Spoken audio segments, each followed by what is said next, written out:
Welcome है आप सभी का हमारे यूट्यूब चैनल गोल्डन फ्यूचर 07 में। दोस्तों आज की टॉपिक है हमारी इंग्लिश स्पीकिंग। तो दोस्तों आज की टॉपिक में बताने वाला हूँ इंग्लिश स्पीकिंग, एक ऐसी इंग्लिश स्पीकिंग छोटे छोटे सेंटेंस से बिल्कुल शुरुआत करें, अपने अंग्रेजी को एक नया मोड़ दें जिससे कि आपकी इंग्लिश बहुत ही मजबूत हो जाए। जब आप किसी के सामने बोलें तो लोग आपका मुंह देखते रह जाएं। इस तरह से इंग्लिश स्पीकिंग आप करें। देखिए सबसे पहले क्या होता है कि कोई भी सेंटेंस बोलने के लिए उस सेंटेंस को कितनी अच्छी तरह से हम बोल सकते हैं इसकी प्रैक्टिस करें, ठीक। और दोस्तों आज की वीडियो में आप क्या सीखने वाले हैं, वीडियो को लास्ट तक ज़रूर देखिएगा, तभी आपको पूरी जानकारी मिल पाएगी, ठीक है। जैसा कि आप आज यहाँ सीखने वाले हैं कि आप कहाँ जाएंगे, ठीक है। ये सेंटेंस आप सीखने वाले हैं, आप कहाँ जाएंगे, ठीक। और उसके बाद फिर दूसरा सेंटेंस आप सीखने वाले हैं। तो आपसे पूछा गया कि आप कहाँ जाएंगे, तो आप बता रहे हो कि मैं लखनऊ जाऊंगा। अब अगर आपको कहीं और प्लेस पे जाना है तो उस प्लेस का नाम लखनऊ किस जगह बोल सकते हो, ठीक। फिर उसके बाद तीसरा सेंटेंस ये है वहाँ एक चिड़ियाघर है। फिर उसके बाद चौथा सेंटेंस आप बोलेंगे वे यहाँ कब आए। पांचवा सेंटेंस है तकलीफ मत करें। छठवां सेंटेंस है मेरे बारे में आप क्या जानते हैं। सातवां सेंटेंस है हम आपसे सहमत हैं। आठवां सेंटेंस है फिर मिलेंगे। तो दोस्तों ये सब आज आप सीखने वाले हैं।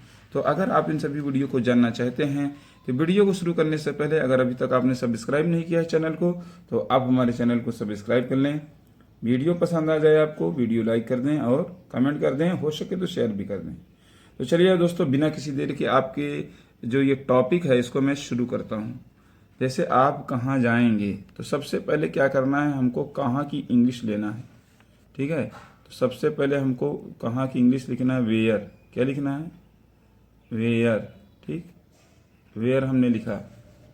अब उसके बाद वेयर लिखने के बाद फिर हमको लगाना होगा विल। वेयर विल, ठीक, यू गो।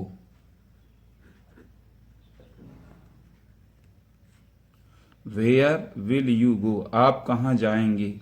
तो आपने कहा मैं लखनऊ जाऊंगा, आई शैल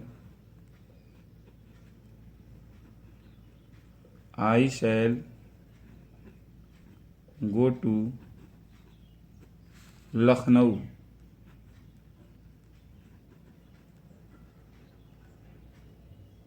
ठीक। आप कहाँ जाएंगे, वेयर विल यू गो, मैं लखनऊ जाऊंगा, आई शैल गो टू लखनऊ। वहाँ एक चिड़ियाघर है, देयर इज आ जू।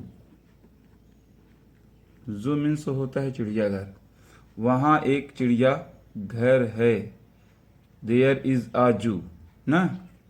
फिर उसके बाद आप चौथा बोलेंगे कि वे यहाँ कब आए। वे यहाँ कब आए, तो कब की इंग्लिश हमको लिखना है व्हेन। व्हेन, उसके बाद डिड दे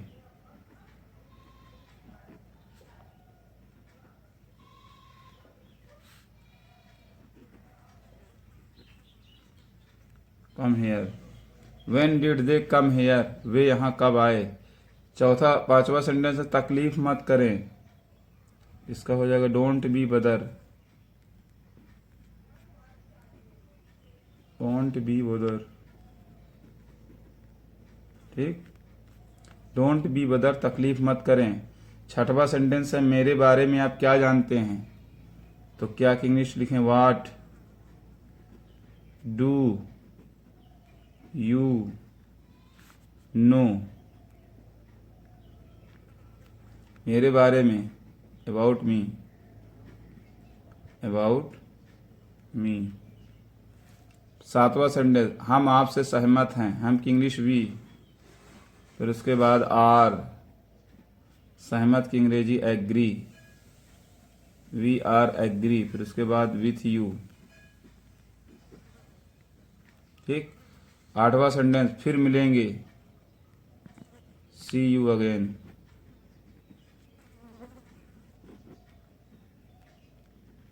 ठीक। तो दोस्तों आज की टॉपिक हमारी यही थी। जो जैसा कि आपने देखा ये सब मतलब कि बातचीत से रिलेटेड है। किससे रिलेटेड है, बातचीत से। जैसे कि आपने देखा यहाँ पर आप कहाँ जाएंगे, तो हमने इसकी इंग्लिश ये बोला कि लिखा है ये कि वेयर विल यू गो। फिर उसके बाद दूसरा सेंटेंस में कहा गया मैं लखनऊ जाऊँगा, आई शैल गो टू लखनऊ। उसके बाद तीसरा सेंटेंस है वहाँ एक चिड़ियाघर है, देयर इज ए जू। चौथा सेंटेंस है वे यहाँ कब आए, when did they come hair. ठीक है। फिर उसके बाद पांचवा सेंटेंस है तकलीफ मत करें, तकलीफ मत करें, डोंट बी बोदर। छठवां सेंटेंस है मेरे बारे में आप क्या जानते हैं, what do you know about me. सातवां सेंटेंस है हम आपसे सहमत हैं, we are agree with you. आठवां सेंटेंस है फिर मिलेंगे, सी यू अगेन। देखिए दोस्तों, ये होता है फिर मिलेंगे, जैसे ये होता है तो आप अगर ट्रांसलेशन में जाते हैं तो फिर की अंग्रेजी अगेन तो मान लीजिए देना होता ही है, फिर उसके बाद मिलने की अंग्रेजी मीट लिखी जाती है। तो फ़र्क ये होता है इंग्लिश स्पीकिंग और ट्रांसलेशन में कि इंग्लिश स्पीकिंग जो होती है वो सेंस बेस पर चलती है, लेकिन जो ट्रांसलेशन होता है वो मीनिंग बेस पे चलता है। ठीक है। तो यहाँ पर जो फिर मिलेंगे, तो आप मिलने की अंग्रेजी सोच रहे होंगे कि सर को मीट लगाना चाहिए था ना, तो ऐसा नहीं है। इंग्लिश स्पीकिंग में मिलने के लिए सी यू अगेन ही बोलते हैं। मतलब इसका मतलब हिंदी में अगर आप जाएंगे तो आप कहेंगे सर इसका मतलब है फिर से देखेंगे, फिर से देखने का मतलब है फिर से मिलना। भाई जब मिलेंगे तभी तो देखेंगे ना। तो इस तरह से ये सेंसिबल होता है।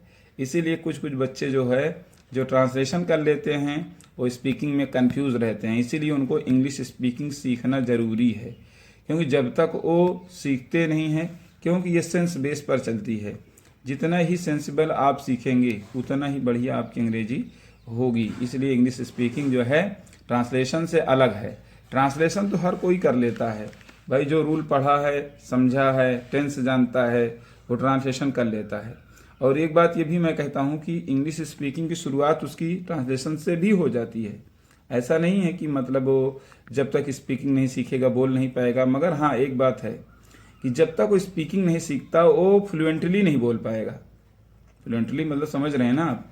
फ्लुएंटली का मतलब यह है कि जैसे एक के बाद एक तुरंत लगातार इंग्लिश नहीं बोल पाएगा। वो जो भी बोलेगा सोच सोच कर बोलेगा, मगर बोल लेगा।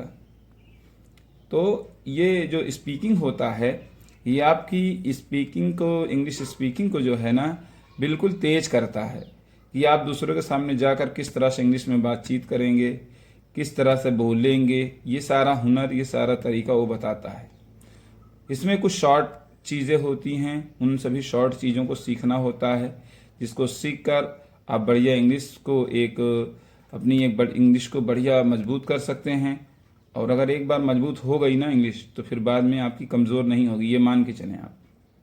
सिर्फ और सिर्फ एक बार आपको मेहनत करना है, एक बार कायदे से एक बार लग जाएं, आप मेहनत कर लें, फिर उसके बाद उसका फ़ायदा आपको हमेशा मिलने वाला है।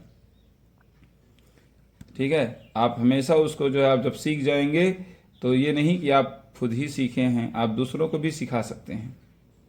क्योंकि कोई इंसान जब सीखता है तो ये जो एजुकेशन होती है ना, एक दूसरे से ट्रांसफ़र होने वाली प्रोसेस है। ऐसी प्रक्रिया है कि एक दूसरे से ट्रांसफ़र होती है और इंसान को ये चाहिए भी दूसरे तक ट्रांसफ़र भी करे, ताकि अगर उसे नॉलेज है दूसरों को भी दे, ताकि वो नॉलेज और आगे बढ़ सके। कभी कभी कुछ लोग ऐसे होते हैं जो नॉलेज किए रहते हैं, सिर्फ अपने तक सीमित रखते हैं, फिर धीरे धीरे क्या होता है उस नॉलेज का ह्रास होने लगता है और वो नॉलेज उन्हीं के पास तक रहता है और फिर उनके पास से वो ख़त्म हो जाता है। भाई अगर वो इंसान दुनिया में है तो ठीक है, नहीं तो फिर उसके बाद ख़त्म ही है। लेकिन अगर आप अपने नॉलेज को बांट रहे हैं, किसी को पढ़ा रहे हैं, लिखा रहे हैं, सिखा रहे हैं, तो समझ जाइए कि आप नॉलेज को आगे बढ़ा रहे हैं। आपका भी नॉलेज बढ़ रहा है और दूसरों तक जानकारी भी पहुंच रही है। ठीक है। तो इस तरह से होता है। एजुकेशन जो है एक ट्रांसफ़र होने वाली प्रोसेस है। ठीक है। और जो एक दूसरे तक जो है पहुंचती रहती है, ये कभी समाप्त या ख़त्म नहीं होती। कोई ऐसी चीज़ नहीं है कि जो ख़त्म हो जाए, यही एक ऐसी चीज़ है जो खर्च करने से बढ़ती है।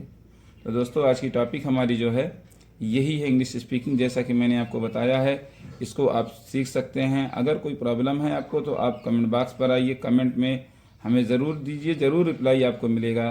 तो दोस्तों आज की टॉपिक हमारी यहीं तक है।